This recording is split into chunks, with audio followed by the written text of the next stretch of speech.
Welcome back friends. Welcome back to the channel exam booster channel में आपका स्वागत है। जैसा कि आप लोग देख जानते हैं, मैं पिछले पिछले 2 वीक से बुक पढ़ रहा था। उसी बुक रिव्यू के सीरीज में मैंने ऑलरेडी माँ मैं कलेक्टर बन गया टाइप बुक का मैं आपको रिव्यू किया था। उसी सीरीज को आगे बढ़ाते हुए मैं आज एक नए बुक के साथ आपके साथ हूँ। और आप टाइटल भी देख चुके हो किसके किसके बारे में है। जी हाँ, ये आज अल्बर्ट आइंस्टाइन सर की बायोग्राफी है। अल्बर्ट आइंस्टाइन सर की बायोग्राफी के आज बुक रिव्यू में करने जा रहा हूँ। उम्मीद करते दोस्तों आपको ये बुक काफ़ी अच्छा लगेगा। ये टाइम आपके लिए काफ़ी कॉस्टली होने वाला है, काफ़ी प्रीसियस टाइम है। आप इस टाइम को यूटिलाइज अच्छे से अच्छे वे में कर सकते हैं। आप कोई ऐसे हॉबी डेवलप कर सकते हैं जिससे आपको नॉलेज मिल सके, या आपके फ्यूचर में जो भी आपके टारगेट्स गोल्स हैं उसमें आपके लिए काफ़ी बेनिफिशियल हो सके। तो मेरा हॉबी है बुक रीड करना। मैं बुक रीड करता हूँ, जब भी मुझे एनफ टाइम मिलता है तो मैं पढ़ता हूँ। पिछले कुछ दिनों से मैं इस बुक को पढ़ रहा था। ये बुक है अल्बर्ट आइंस्टाइन सर की पूरी बायोग्राफी है। इस बुक के पढ़ने के बाद आपको समझ में आ जाएगा जीनियस लोग होते कैसे हैं। जी हाँ, जीनियस लोग की लाइफ कैसी होती है, जीनियस लोग की डेली रूटीन कैसे होते हैं, जीनियस लोग कैसे खाते हैं, जीनियस लोग कैसे पीते हैं, कैसे रहते हैं, उनकी तमाम गतिविधियाँ कैसी होती हैं। ये बुक पढ़ने के बाद आपको टोटली चीज़ें मतलब कंसेप्ट सारे क्लियर हो जाएंगे अल्बर्ट आइंस्टाइन सर को लेके। जितने भी आज तक आप धारणा बनाए होंगे, जितनी भी चीज़ें होंगी, और आप इनके बायोग्राफी से पढ़ के उम्मीद आप ऐसा ट्रस्ट कर सकते हैं, इस बुक को पढ़ने के बाद आपको बहुत चीज़ें आपके अपने लाइफ में चेंजिंग मिलेंगी। आप इसे सुधार सकते हैं अपने लाइफ में। मैंने इस बुक को पढ़ा। इस बुक को हालांकि मैं दूसरी बार पढ़ा, मैं 2017 में एक बार पढ़ा था, फिर से इस बुक को मैं रिवाइज किया हूँ। तो इसमें कुछ चीज़ें काफ़ी मोटिवेटिंग हैं, काफ़ी अलग हैं। मैं सोच रहा हूँ आपको उस चीज़ों को शेयर कर सकूँ। हालांकि ये बुक आपको मिलेगा मार्केट में। इसे तो मैं मार्केट से खरीदा था, अभी फ्लिपकार्ट पर मैं सर्च नहीं किया हूँ, लेकिन आप सर्च करके देख सकते हैं। इस बुक से रिलेटेड कुछ चीज़ें हैं, जो कुछ मोटिवेशनल चीज़ें हैं, प्रेरक प्रसंग है जो अल्बर्ट आइंस्टाइन सर के लिए मतलब उनके लाइफ से रिलेटेड है, उन्हीं पे है। उनके दैनिक जीवन में जो घटनाएं घटी थी, जो काफ़ी फनी थी, उस फनी चीज़ों को मैं आपको 2-3 चीज़ों को बताने जाता हूँ। आपको काफ़ी उम्मीद करते हैं आपको काफ़ी अच्छा लग रहा होगा। एक दिन आइंस्टाइन सर रेलगाड़ी से कहीं जा रहे होते हैं, तो उनका टिकट कहीं खो गया होता है। तो टीटी आता है तो कहता सर टिकट दिखाइए। इवन टीटी नहीं जानता था ये कौन है, तो टीटी कहता है सर टिकट दिखाइए। अल्बर्ट आइंस्टाइन सर अपने जितने पॉकेट होते हैं उसमें देखते हैं, चेक करते हैं, टिकट नहीं मिलता है। तो आइंस्टाइन सर बोलते हैं सर टिकट तो मैंने खो दिया है। तो टीटी बोलता है कोई बात नहीं सर, कोई बात नहीं, देयर इज नो मैटर, आप टिकट खो दिए, कोई बात नहीं, आप फिर टैक्स कुछ नहीं लूंगा, आप साइलेंटली बैठे रहिए। उसके बावजूद भी अल्बर्ट आइंस्टाइन सर इधर उधर होते हैं, अस्त व्यस्त दिखाई देते हैं, टिकट खोजने में लगे रहते हैं। तो टीटी कहता है सर मैं आपसे टिकट मांगने नहीं जा रहा हूँ, आप क्यों परेशान हैं।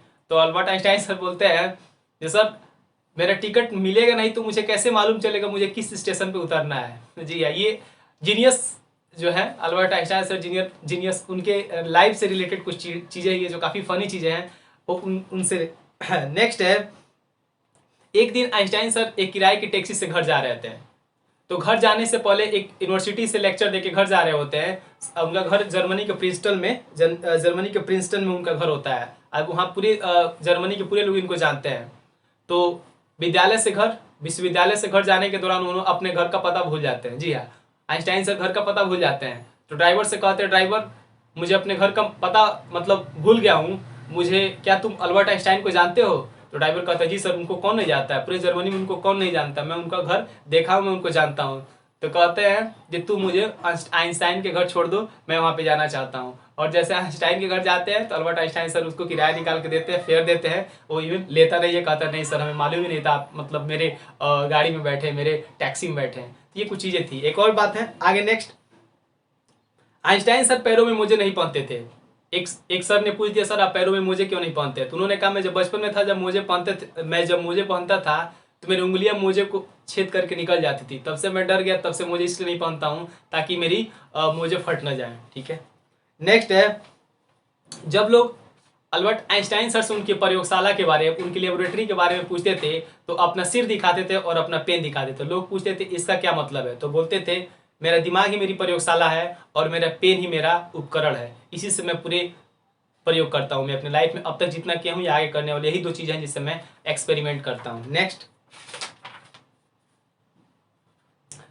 आप लोग जानते हैं E is equal to M C square, E बराबर एम सी स्क्वायर सापेक्षिकता का सिद्धांत है। सापेक्षता का जो सिद्धांत है उससे रिलेटेड काफ़ी डाउट्स रहते थे लोगों में। तो एक जगह यूनिवर्सिटी में लेक्चर देने गए होते हैं, तो वहाँ पे एक महिला पूछ देती है सर आप ई बराबर एम सी स्क्वायर को इजिली आसान भाषा में कैसे समझा सकते हैं। तो कहते हैं आप ऐसे समझ सकती हैं, जब आप अपने हाथ को एक जलती हुई अंगीठी पर रखेंगे तो आपको 1 सेकंड का टाइम लगेगा, कितने घंटे का टाइम हो गया। जब आप एक जलती हुई अंगीठी के सामने अपने हाथ को रखेंगे तो आपका 1 सेकंड का टाइम ही लगेगा कितना ज़्यादा मैंने टाइम इस पर स्पेंड कर दिया। लेकिन जब आप किसी एक हैंडसम, या यदि आप लेडीज़ हैं, यदि आप जेंट्स है, किसी सुंदर कन्या, सुंदर लड़की के साथ बैठे हैं, तो आपका 1 घंटे का भी टाइम 1 सेकंड 2 सेकंड जैसा फील होगा। यही होता है E=MC² का फार्मूला। मतलब किसी भी इंसान को फनी वे में समझाते थे और उनके लाइफ से रिलेटेड इतनी रोचक बातें हैं, जब आप इनके बायोग्राफी को पढ़िएगा तो आप हंसते हंसते मतलब पूरे पागल हो जाइएगा, इतना मतलब फनी इनके लाइफ में घटनाएं घटी हैं। आगे ले चलता हूँ। एक बार आइंस्टाइन सर अपनी गाड़ी से किसी यूनिवर्सिटी में लेक्चर देने जा रहे होते हैं, तो इनका ड्राइवर चला रहा होता है, उनका प्रॉपर अपना ड्राइवर होता है। तो ड्राइवर कहता है, सर आप एक ही चीज़ को बार बार भाषण देते हैं, जहाँ भी लेक्चर देने जाते हैं, E=MC² का लेक्चर आप देते हैं, मैंने उसको इतनी बार सुना हूँ, मुझे मुँह मुझे याद हो गया है। तो वो बोलते हैं, आइंस्टाइन सर बोलते हैं, ठीक है कोई बात नहीं, तुम्हें याद हो गया है तो आज मेरे जगह पे तुम जाओ और एक लेक्चर दे दो। कहते ठीक है। आइंस्टाइन सर ड्राइवर का वेस्ट कपड़ा अपने पहन लेते हैं, अपना कपड़ा ड्राइवर को देते हैं। जाते हैं, ड्राइवर खड़ा होता है, स्टेज पे खड़ा होता है, E=MC² का जितना भी थ्योरी होता है सारे लेक्चर 20 मिनट में बोल के समाप्त कर देता है। तब तक एक प्रोफेसर खड़े होकर कहते हैं, आइंस्टाइन सर हमें आपसे एक क्वेश्चन है। कहते हैं पूछिए, क्वेश्चन क्या है? तो बोलते हैं, आपने जो बोला ठीक है, मुझे एक इक्वेशन है, एक समीकरण है, उसे आपको सॉल्व करना है। तो ड्राइवर कहता है ठीक है, इक्वेशन दीजिए, समीकरण दीजिए। जैसे समीकरण देते हैं तो ड्राइवर हंसने लगता है, कहता है इतना आसान समीकरण मैं क्या, ये तो मेरा ड्राइवर ही सॉल्व कर लेगा। आप जानते हैं ड्राइवर कौन होता है? Einstein sir. और इस प्रकार वो आइंस्टाइन को देते हैं और समीकरण आइंस्टाइन सर सॉल्व कर लेते हैं। कहते हैं इतनी छोटी छोटी बातें आइंस्टाइन हमसे ना पूछा कीजिए, ये तो मेरा ड्राइवर ही कर लेगा। ठीक है। एक दिन एक युवा आइंस्टाइन के पास आया और उनसे पूछा, सर आज सारी दुनिया में आपका नाम है, सभी आपकी प्रशंसा करते हैं, कृपया एक शब्द में बताइए महान बनने का क्या सूत्र होता है, क्या फार्मूला होता है? उन्होंने सिर्फ एक ही वर्ड में बोला, यदि आप सक्सेसफुल बनना चाहते हैं, महान बनना चाहते हैं, उसका एक ही फार्मूला है, लगन। जी हाँ, यदि किसी चीज को आप डेडिकेटली करते हैं, दृढ़ निश्चय होकर, फर्म डिटरमाइंड होकर और पूरे जुनून और शिद्दत और लगन के साथ करते हैं, तो उसे आप पा सकते हैं। आइंस्टाइन सर का कहना है। एक बार और है, किसी ने आइंस्टाइन से पूछा कि क्या वे ईश्वर पे विश्वास करते हैं? आइंस्टाइन ने जवाब दिया, मैं ईश्वर पे विश्वास नहीं करता हूँ जो प्रकृति में मौजूद व्यवस्था के लिए जाना जाता है। कहते हैं, मैं उस ईश्वर पे विश्वास करता हूँ जो इस पूरे प्रकृति में, नेचर में बैलेंस बना कर रहता है, लेकिन मैं उस ईश्वर पे विश्वास नहीं करता हूँ जो भाग्य का लेखा जोखा रखता है। ये थे अल्बर्ट आइंस्टाइन से रिलेटेड बहुत से इंपॉर्टेंट फैक्ट है।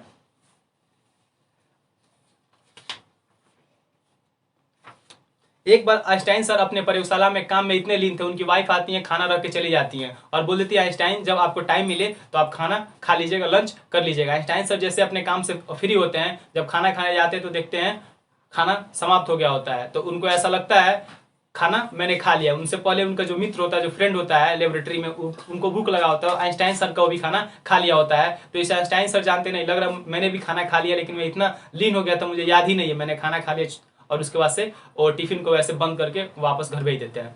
तो ये थे आइंस्टाइन सर से रिलेटेड कुछ रोचक बातें, कुछ प्रेरक पर्सन, कुछ मोटिवेशनल चीजें।